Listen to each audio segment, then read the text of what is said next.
시민단체의 외피를 쓴 진보당 계열 전지의 정영희 후보에 대해 민주당이 공천 철회 카드를 만지작거린다고 합니다.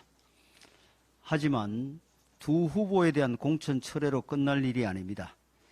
민주당이 경기 동부연합, 통진당의 후예인 진보당과의 선거연대를 파기하지 않으면 결국 자신들도 종북의 길로 가는 것이나 마찬가지입니다.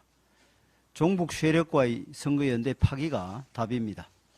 비례대표 후보 한두 명 공천 취소한다고 해서 종북 동맹 수렁에서 벗어날 수 없습니다. 이재명 민주당은 종북 세력의 한미동맹 파기, 주한미군 철수, 상속 세율 90% 등 극단적인 주장에 동의하는 것입니까? 그렇지 않다면 당장 종북 동맹을 끊어야 합니다. 한미연합훈련 반대, 사드 배치 반대 시위에 연관된 인사들을 공천 취소하겠다고 하는데 그렇다면 진보당과의 선거연대 자체를 거부를 해야 합니다. 진보당과의 종북동맹은 그대로 두고 한두 사람 자른다고 하는 것은 결국 몸통만 남겨두고 꼬리만 자르겠다는 것과 다르지 않습니다. 종북 세력은 현재 기성 정당을 숙주로 삼아 제도권에 진입을 결의했던 23년 전 군자 산하의 약속에 따른 국회 입성 프로젝트를 진행 중입니다. 과거 민노당을 장악했던 것도 그 프로젝트의 결과였고 이제 방탄연대가 절실한 이재명 대표의 약점을 잡고 민주당을 장악하겠다고 나선 것도 그런 의도입니다. 지금이라도 선거연대를 파기하지 않으면 민주당은 민노당의 전철을 밟게 될 것입니다. 신원보증을 잘못 쓰면 연대 책임을 져야 합니다.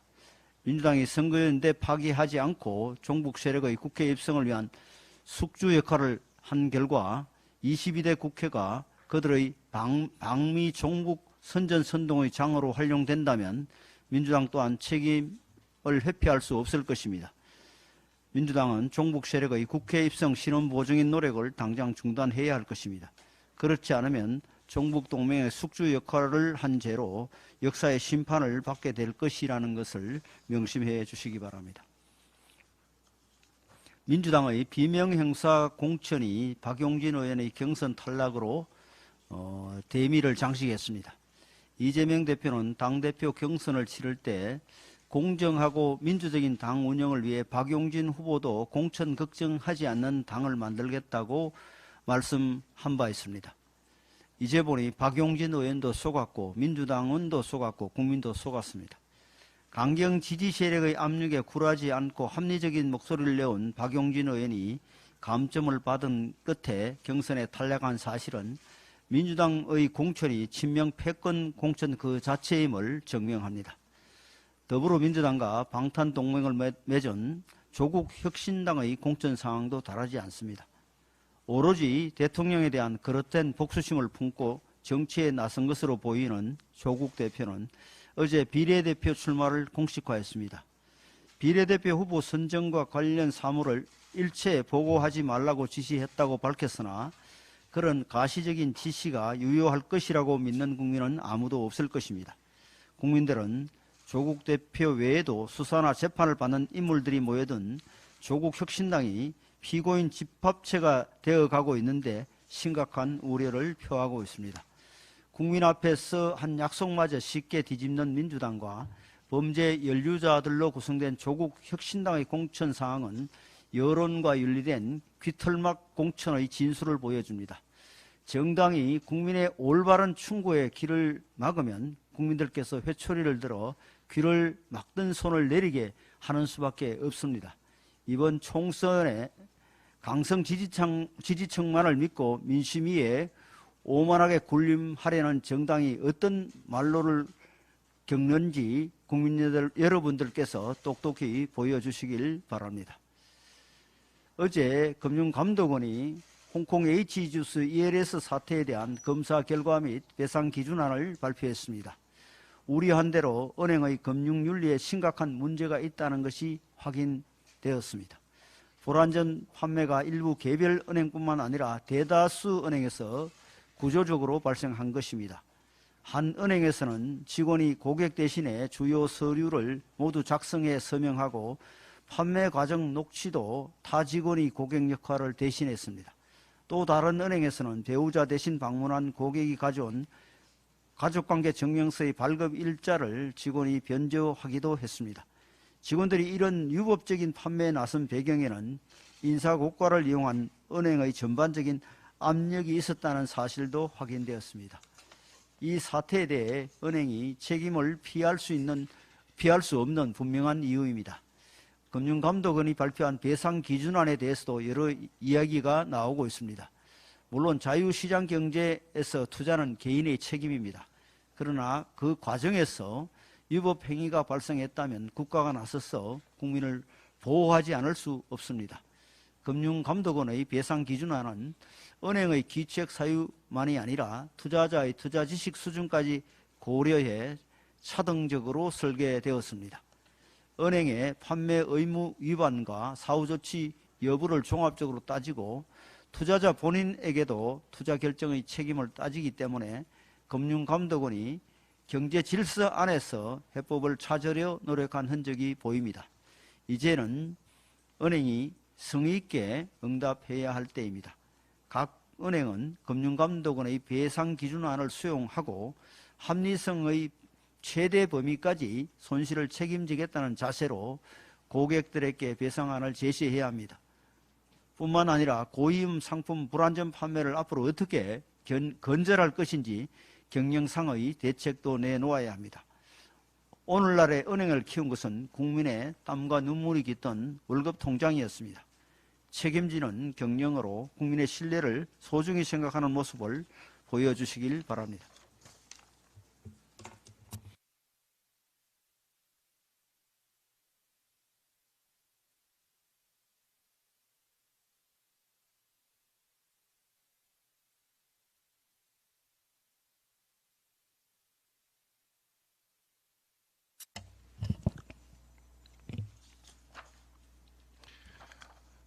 통계청 2월 소비자 물가 지수에 따르면 같은 상품이더라도 대형 마트 등 소매 유통업체의 판매 가격은 하락한 반면에 외식업체의 판매 가격은 상승하고 있는 것으로 나타났습니다.